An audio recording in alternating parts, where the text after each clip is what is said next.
ton entreprise ne peut pas dépasser le niveau de ton système nerveux. Parce que souvent, on pense que le problème, c'est son équipe, c'est son offre, ou alors c'est le type de client qu'on a. En fait, derrière ces problématiques, c'est souvent ta posture et ton système nerveux qui rentrent en lien avec ce type d'écosystème. Et c'est ces liens-là qui font que tu atteindras tes objectifs ou alors que tu répéteras le même type de schéma. Et si tu ne me connais pas, je m'appelle Antoine Audibert et j'accompagne des dirigeants, des entrepreneurs ou même des personnalités en profession libérale à incarner une posture d'autorité sereine pour être beaucoup plus efficace dans leur activité et savoir revenir à du calme dans l'intimité. Mais alors, qu'est-ce que ça implique qu'on ne peut pas dépasser, entre guillemets, le niveau de son système nerveux? En fait, ça veut dire que tu peux avoir une vision qui est brillante. Tu peux avoir de très gros objectifs ou de très grosses attentes vis-à-vis de tes résultats. Si tu commences à te dissoudre dans de l'attaque, dans du figement, dans de la fuite ou dans de la suradaptation, dès qu'il y a un blocage ou dès qu'il y a un challenge, tu vas montrer aux autres, que ce soit tes clients, que ce soit tes collaborateurs, que tu ne tiens pas la pression. Et quand tu ne tiens pas la pression, eh bien, tu es en train de te structurer autour de la dérégulation. Tu es en train de montrer aux autres qu'il n'y a plus de sécurité malgré le fait qu'ils soient peut-être compétents. Et ça fait quoi? Ça fait que tu crées un manque de lisibilité, un manque de clarté par ta propre communication avec les autres. Et ça, je le sais parce que moi-même, dans le passé, quand j'ai débuté en tant qu'entrepreneur, je m'étais entouré de personnes pour m'aider. Et le problème, c'était que dans ma posture, j'étais dans une dynamique soit de suradaptation en utilisant de l'humour pour piloter, soit en rentrant dans des dynamiques de passif-agressif. Et ça faisait que les seules personnes qui restaient autour de moi, c'était des personnalités qui étaient très insécures et du coup renforçaient ma même posture. Et les personnalités qui étaient sécures, qui étaient fiables, eh bien, elle partait immédiatement. Et donc, ça m'attirait des clients toxiques et également renforcer moi-même ma posture de dérégulation. Et donc, dans cette vidéo, je vais te montrer trois choses. En premier, comment l'autorité s'effondre sous pression. En second, pourquoi ce n'est pas un simple problème de caractère, mais de système nerveux, d'attachement et de posture. Et en numéro 3, comment reconstruire une posture de leader qui ne s'écroule pas quand il faut recadrer, recruter, trancher ou protéger ton cadre. En fait, je te parle de ça pour deux raisons spécifiques.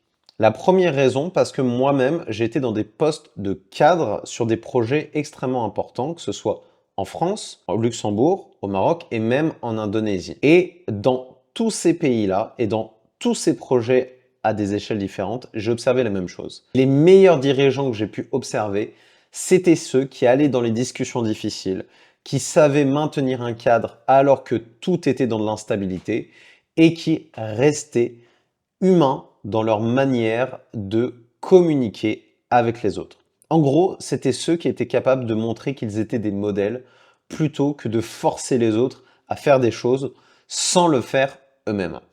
Et dans ce type de contexte, moi, quand je voyais finalement mes managers et mes dirigeants faire ce type d'action, je me disais, je veux faire la même chose avec mes équipes. Par exemple, je me rappelle d'un projet quand je travaillais pour Vinci, dans lequel il y avait eu, dans un projet de construction de logements sociaux et de réhabilitation, énormément d'infiltration dans les logements. Et moi, ce que j'avais fait à ce moment-là, c'était que j'allais prendre des pompes à eau, parce qu'il y avait 20 litres d'eau qui étaient tombés chez les habitants à un mois de Noël, et j'étais allé sur le terrain avec mes équipes. Et au moment de partir, j'ai un de mes managers qui m'avait dit « On n'est pas l'abbé Pierre ici, c'est pas notre objectif ». Alors que les infiltrations venaient littéralement de nos travaux. Et donc moi, ce que j'ai fait, c'est que j'ai désobéi à l'ordre de ce dirigeant-là et je suis allé directement nettoyer les infiltrations avec mes équipes. Et plus tard dans la journée, un des directeurs de région était venu et nous avait demandé qu'est-ce que l'on avait fait dans cette situation. Et il avait validé mon choix décisionnel, ma décision, que d'aider les habitants de ces logements sociaux.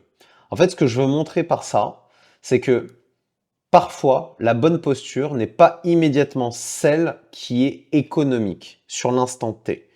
mais qui le sera sur le long terme. Et donc, être tout le temps dans une posture de responsabilisation. Et c'est ce qui a fait aussi que les compagnons qui m'ont aidé à faire ça m'ont tout de suite suivi, même si ils n'étaient pas dans une dynamique initialement de ça, c'est dans ma mission ou ah, c'est pas dans mon contrat, etc. Ils n'ont pas réfléchi à ça, ils ont fait ce qui était juste à l'instant T. En fait, une posture de dirigeant, c'est une posture qui va vers ce qui est juste pour le client, même si ce n'est pas ce qui est le plus économiquement, le plus avantageux pour soi vis-à-vis du client. En fait, ce qu'on veut, c'est une vision long terme de collaboration. Et donc, à ce moment-là, j'ai dû prendre sur moi, savoir me réguler pour agir rapidement et efficacement par rapport à mon client final, qui était finalement les habitants de ces logements, et la collectivité notamment. De l'autre côté, en tant qu'entrepreneur, j'ai aussi ce type de cas. Par exemple, je me rappelle d'un client qui était rentré dans un mode de survie vis-à-vis de son équipe et commençait à attaquer ses équipes. Et en fait, dans cette situation, mon objectif, c'est d'aider aussi mes clients à se réguler pour prendre les bonnes décisions vis-à-vis aussi de leur entreprise. Et donc, dans ce contexte, je lui ai dit que ça pourrait être intéressant pour elle de savoir communiquer aussi sur ses propres écueils en disant ok, c'est vrai qu'à ce moment-là, j'ai eu tel comportement parce que je me sentais en colère. J'avais besoin de respect du cadre et je comprends que tu aies eu cette réaction vis-à-vis de mon comportement. Est-ce que tu as un frein à ce qu'on débriefe de ce qui s'est passé et qu'on puisse retourner dans une collaboration qui soit efficace et en même temps saine? Et en fait, ce qui s'est passé, c'est qu'en ayant ce type de discours de façon apaisée, vulnérable et claire, eh bien son équipe a complètement changé de dynamique en rentrant dans plus de collaboration, d'efficacité et de communication. Et donc on voit qu'en fait, l'enjeu, c'est d'être dans une forme de posture d'apaisement le plus possible pour créer de la sécurité pour les autres et qui rentrent dans une dynamique d'efficacité plutôt que d'être dans une dynamique de pression et d'attaque vis-à-vis de ses équipes, et c'est ce qu'elle faisait notamment pendant des années dans son cabinet dentaire. En fait, ce que j'ai constaté, c'est que dans la majorité des situations où il y a cet effondrement du dirigeant, c'est souvent parce qu'il n'y a pas de suivi des comportements attendus, ni de clarification des comportements attendus. En fait, on s'énerve sur une personne en lui criant dessus, parce qu'on ne sait pas soi-même qu'est-ce qu'on veut comme résultat à la fin. Et ça, je le vois dans beaucoup de structures où le dirigeant est en train d'hausser le ton, d'utiliser du sarcasme, parce qu'il pense que ça va permettre d'obtenir un certain résultat, au lieu de dire, bah, dans cette situation, voilà exactement ce que j'attends comme comportement final. Et pour atteindre ce comportement final, voilà les comportements intermédiaires que tu devrais faire à mon sens. Et pour que ça soit plus simple pour toi, regarde-moi en train de les faire. L'enjeu dans ce contexte, c'est déjà d'être dans une posture de modèle par rapport à soi-même et de montrer l'exemple par ses comportements. Parce que les équipes ne vont pas faire quelque chose que le dirigeant ne fait pas, puisqu'il est le modèle. Et donc, si le dirigeant rentre dans un mode de survie, forcément les équipes vont rester dans un mode de survie, puisqu'il est le leader, le dirigeant, le modèle de sa tribu. Et ça, c'est une des raisons pour lesquelles, par exemple, dans un projet que j'avais mené aussi, notamment au Luxembourg, j'avais observé que certains dirigeants rentraient dans des explosions dans des réunions, rentraient dans du sarcasme, dans du second degré, dans du figement, dans de la fuite des vraies discussions. Et donc forcément, les équipes sur place restaient dans ce type de communication et ne permettaient plus de rentrer dans de la collaboration et de l'efficacité sur le terrain. En fait, on ne peut pas attendre de ces équipes quelque chose d'autre par rapport à ce qu'on fait de nous-mêmes. Et donc, dans ce contexte, moi, quand j'étais face à ce type de discussion et ce type de comportement, mon objectif, c'était de rester le plus calme possible, de parler le plus lentement possible, et dans des situations plus extrêmes, de poser une limite et de maintenir cette limite. Par exemple, j'avais une discussion avec une assistante maître d'ouvrage qui me disait, en haussant le ton, ah, pourquoi on n'est pas arrivé au résultat, mais c'est n'importe quoi, vous êtes nuls, etc. Et moi, je lui avais répondu, j'entends que vous n'êtes pas satisfait des résultats, et je comprends que vous soyez en colère. Par contre, je ne tolère pas le fait que vous haussiez le ton. Je me sens en colère et j'ai besoin de respect, donc je vous demande d'utiliser un ton calme pour me parler, sinon je raccroche. Et à ce moment-là, je montre que moi-même, je sais me réguler, et je sais maintenir mon cadre. Parce qu'en maintenant mon cadre, je maintiens aussi le cadre pour mes équipes pour qu'elles puissent avancer. Et donc, elle n'a plus utilisé ce type de communication avec moi. En bref, l'autorité s'effondre à partir du moment où on rentre dans un mode de survie. Mais alors, comment fonctionne ce mode de survie et pourquoi c'est important de connaître ça de soi-même, même si ça ne nous arrive pas souvent? Eh bien, en fait, le mode de survie, c'est le mode par défaut. Kahneman, Daniel Kahneman, expliquait qu'il y avait deux modes, le mode 1 et le mode 2. Le mode 1, c'est le mode automatique et le mode 2, c'est le mode apaisé et réfléchi. Et un dirigeant sécure, un dirigeant dans lequel on peut faire confiance, c'est une personne qui est dans un mode 2, qui est dans un mode je suis stable et je suis capable. Alors qu'un mode de survie, c'est un mode automatique qui fait qu'on va être dans l'hyperréaction, dans l'automatisme, sans réflexion, sans calme et sans décision claire. Et ce mode de survie, en fait, il prend naissance dans ce qu'on appelle l'attachement. Et le mode anxieux, le mode évitant, le mode désorganisé et le mode sécure. Et si on n'a pas développé un attachement qui est sécure, eh bien, dans les situations à risque, eh ben, on va avoir tendance à rentrer dans nos modes automatiques, par exemple le mode anxieux, avec un besoin fort d'être rassuré, donc on va faire plus de réunions, on va être encore plus dans l'échange en posant encore plus de questions, en étant encore plus dans un besoin de réassurance. Bref, on dissout notre autorité en cherchant le lien. Le mode évitant, c'est on va fuir les discussions difficiles, on va être moins dans le cadre, ou alors on va être dans l'hyper-contrôle, et donc on va s'enfermer dans de la technique, même si ça fige le projet. Et de l'autre côté, le mode désorganisé, c'est une alternance entre je fuis et je rentre dans de l'hyper-contrôle, ou alors dans l'hyperfusion. Alors que le mode sécure, c'est stabilité et capacité. Donc comme tu le comprends, tout l'enjeu est derrière le système nerveux. Et ce qui se passe de façon encore plus sous-jacente, c'est aussi les dynamiques de projection. C'est-à-dire que dans certaines relations, par exemple avec des collaborateurs, avec des clients, ou même bien évidemment avec son ou sa partenaire, eh bien on va projeter des scénarios qu'on a connus de notre passé. Et on va rejouer des positions, des postures avec ces personnes alors qu'elles-mêmes n'ont rien à voir avec la situation. Et c'est ce qui fait qu'on peut se retrouver à être dans de la séduction avec des clients ou avec ses collaborateurs ou à utiliser du passif agressif avec son ou sa partenaire et à mixer même des réactions entre elles parce qu'on rejoue des scénarios par exemple qu'on a connus avec nos propres parents, avec des figures d'autorité. Bref, ce sont des scénarios connus du système nerveux où il se dit ça sera plus efficace d'aller dans l'automatisme plutôt que de se poser, être dans une posture plus calme, même si on va utiliser une action qu'on n'a jamais connue et qui pourtant serait l'action la plus efficace. En bref, tout l'enjeu du leadership est derrière le système nerveux plutôt que derrière la stratégie. Et donc la question à se poser, c'est comment arriver à revenir dans une posture confiante quand on est déjà déclenché ou alors comment prévenir ce type de situation. Et bah, la façon la plus simple, c'est déjà de revenir au corps. Parce que la bascule du système nerveux se passe dans le corps. La première chose, c'est déjà d'identifier ses comportements de survie habituels. Par exemple, est-ce qu'on a tendance à rentrer dans l'hyperphagie, à se ronger les ongles, à rentrer dans des positions de figement, à utiliser du sarcasme?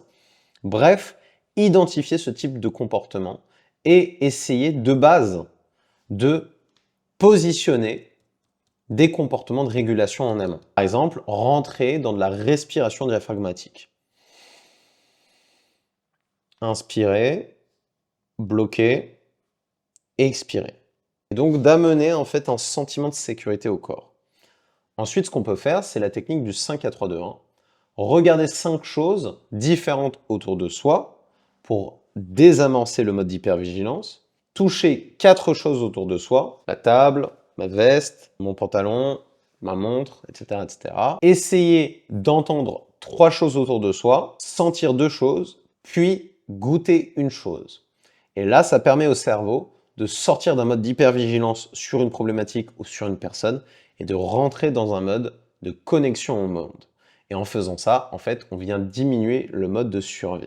Si ça c'est difficile, c'est parce que en fait, il y a des schémas qui sont énormément ancrés. Et donc là, il y a un travail de désamorçage de ces schémas-là, qui sont neuronaux, pour revenir dans un mode de construction et non de survie. Donc ça, il y a des protocoles très spécifiques, d'ailleurs, dont je parle dans mon premier tome, qui est Aimer ne suffit pas, pour revenir dans des modes de relations saines et dont tu retrouveras un exemplaire offert en description. Ça va te permettre d'enlever en fait ces modes automatiques et revenir dans des modes de construction, même si c'est inconfortable. Et enfin, la dernière chose, c'est bien évidemment d'aller dans les sujets inconfortables, de faire les actions inconfortables qu'on sait qu'on doit faire et pourtant qu'on esquive pour se préserver. Et pour ça, une chose très facile que moi j'ai mise en place, ça a été la boussole comportementale, dont je parle dans le livre d'ailleurs. Cette boussole-là, elle permet d'identifier quelle est la posture la plus adéquate. Par exemple, si c'est une recherche de résultats, eh bien c'est de savoir utiliser un mode dominant ou un mode conforme plus analytique et d'alterner entre les deux. Si c'est une posture relationnelle, par exemple revenir dans un mode de vulnérabilité ou alors créer de la connexion avec nos clients cibles, eh bien là c'est utiliser une posture plus influente et une posture plus vulnérable. Et donc de savoir maîtriser ces quatre postures-là pour ensuite naviguer entre elles et d'obtenir soit plus de résultats, soit d'autres types de relations. Parce que si on n'arrive pas à faire ça, on reste avec nos mêmes types de comportements, on répète les mêmes types de schémas et donc on a le même type de résultats. Et donc pour synthétiser un peu cette approche-là, je vais te donner plusieurs étapes qui vont t'y aider.